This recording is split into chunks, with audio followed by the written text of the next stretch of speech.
I just wanted to say thank you all for coming. I'll let Gary talk about what happened today. But we are, this is our opening of our campaign office. So thank you all for coming. But, you know, the reason why we're here, and is this man right here, and I'll go ahead and introduce him, our next governor of Oklahoma, Gary Richardson.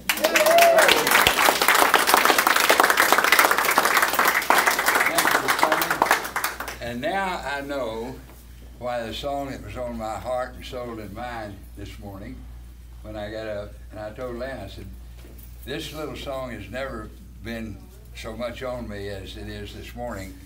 And part of it is because you folks are helping it become what the song says. And the song is on my heart, mind, and soul this morning is, this is the day that the Lord has made. Come on, sing it, Lord. Let us rejoice and be glad in it, and be glad in it. Well, that was it, folks. And let me tell you, it's been quite a day. Quite a day.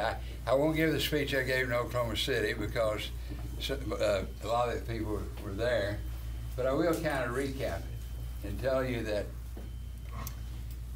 I have an ambition to see to it that our state becomes a healthy state. I will tell you that I've fought battles before. I'm challenge-driven. People say, Gary, why would you want that job? And folks, it isn't that I want the job. I want the job, that I want to be governor. That's no big deal, in my opinion. It's the place that you have to be in order to make the changes that need to be made in this state. I will tell you that I've already been visited by the director of the Turnpike and the chairman of the board of the Turnpike months before it even became a reality that I was running. Called and wanted time with me, and 30 minutes, and I scheduled a time. Then they called back and said they had to come on Friday because they wanted to bring Governor Keating with them. Well, Governor Keating and I are friends and have had connection for years. I said, okay, so I called Governor Keating, and pardon me, but he's always been frank to me. I mean, name-wise. And I said, Frank, what is this about? And he said, Gary, I don't know. He said, I just got a call from Kel Kelly, who's the chairman of the board, who said that he had heard that you were looking at the governor's race and that he considered you to be a formidable candidate if you decided to run and felt like we need to come and talk to you. So, okay. So they came. And not to any big surprise, they wanted to convince me that they do very legitimate in-house audits.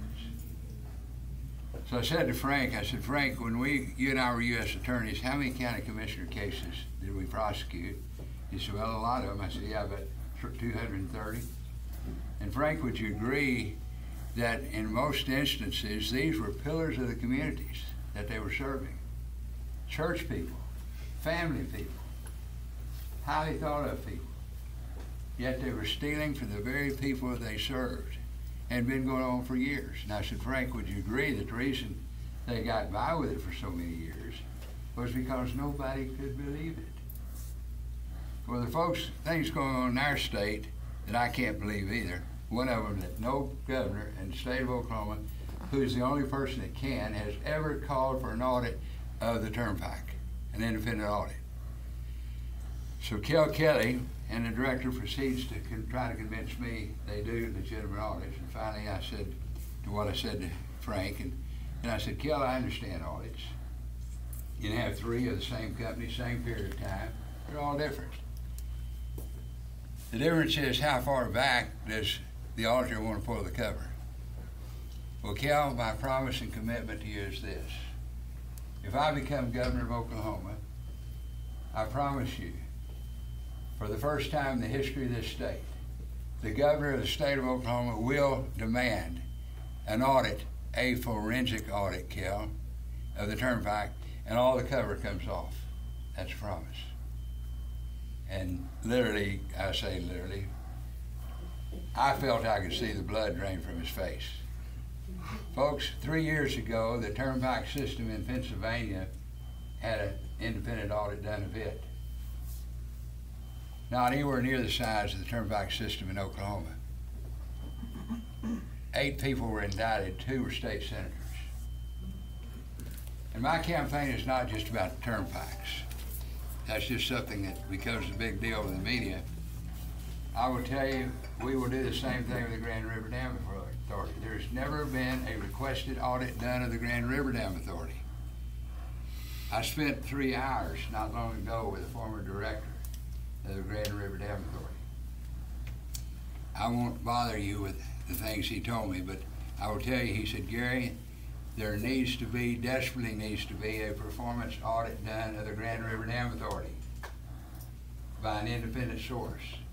He said, I will tell you as former director that it's a cesspool for politicians to get jobs from their supporters at high 6-figure level paying jobs. And many times we couldn't terminate someone unless we called the senator and asked him if we could. And conservative figures are that this Grand River Dam Authority could be sold and net the state of Oklahoma, conservative figures, by conservative calculations, $1 billion, which would solve our problems immediately. But folks, I say there's more than that. Here's one thing that just really is hard for me to understand. And I talk about doing audits. We'll do audits of every agency in the state. It's kind of like going to the doctor.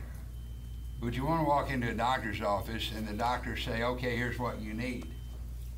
I think we'd probably say, doctor, wait a minute. Aren't you going to check inside to see what's going on in this body? And that's what an audit does. It checks to see what is going on. Where's the money going? Where's it coming from? What's it being used for? And until then, we really don't know how to make it healthy. We don't know how. But my ambition is to see, and it won't be easy. My daughter emailed me the other day and said, Dad, I guess you're getting excited. And I said, no, Dad, I'm not getting excited. That's not what it's about. I'm seeing a job that needs to be done.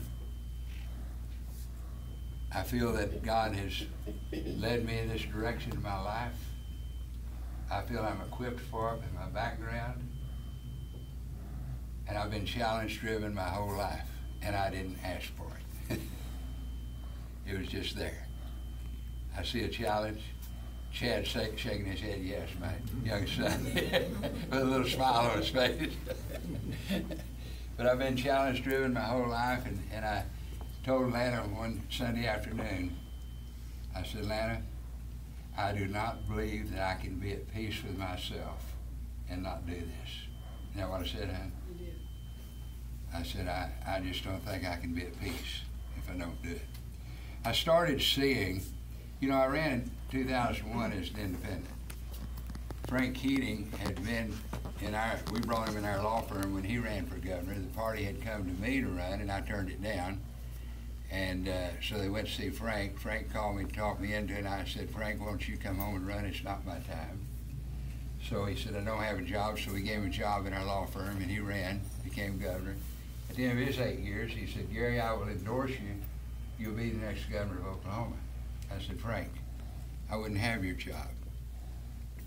How many things have we talked about over the past 8 years, Frank, that needs to be done in this state that you didn't feel free to do? Frank, if I am the governor of Oklahoma, I want to represent what's best for the people of Oklahoma. And folks, when our state is $878 million in debt, or deficit, has an $878 million deficit, think about it. They don't even have the turnpikes. And Arkansas has got an $800 million surplus. They don't have the turnpikes. They don't have the oil industry that we have. When you say something is wrong somewhere, and we're going to find out what it is with audits, and then we're going to do something about it. I mean, it makes no sense, but I know Asa Hutchinson, the governor of Arkansas, his personal friend. He's a lawyer like me. He was nominated to be U.S. Attorney by President Reagan, like I was. And I know he's a principled man, and I know he does what he says. I know he believes what he says he believes. He has Republican values. He's been a great governor in Arkansas. I've talked to him twice recently. He doesn't understand it. He says, Gary, he said, you all have so much more resources than we have in Arkansas. It makes no sense to me why your state's in the trouble it's in. Well, folks, a friend said to me years ago, if there's something you don't understand, there's something you don't know. Well, folks, there's some things we don't know or we would understand. I promise you, and I typically do what I promise to do, that if I become governor of Oklahoma with your help, I promise you, we will find out those things we don't know. And we will make changes in this state. You know, when I was assistant insurance commissioner, I got a shock. I came out of the business world. At the end of the year, they come around, a lady came around, Mr. Richardson, do you need any, this is in the 70s, folks, do you need any furniture or any equipment? I said, well, no, what's this about? Well, we have to spend our budget, or they'll cut our budget next year. Folks, this was in the 70s. I can only imagine what it's like today.